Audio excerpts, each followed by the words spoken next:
Welcome to the Banker Lamp. Please enjoy the video.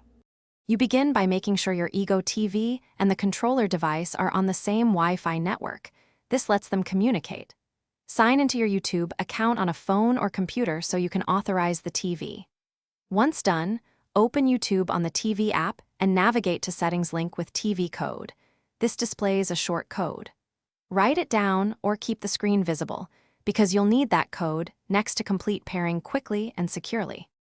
Now, on your phone or PC, go to the YouTube activation page and enter the TV code shown on the Ego TV. This links the session. Make sure you select the correct Google account when prompted, because that determines subscriptions and history on the TV. After entering the code, tap Allow to grant playback and device control permissions.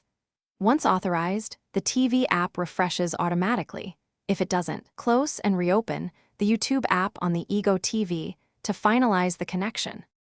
Finish by casting a video or selecting a playlist from your device to ensure YouTube plays on the Ego TV. This confirms full connectivity. If playback fails, restart the TV and your phone or router, then try the activation again. Temporary cache or network glitches often cause issues. Make sure the router isn't blocking port ranges or DNS that YouTube requires, and double-check account permissions. If problems persist, unlink the TV in your Google account and repeat the activation step to refresh the authorization. Thanks for watching. If this was helpful, leave a like and consider subscribing. See you next time.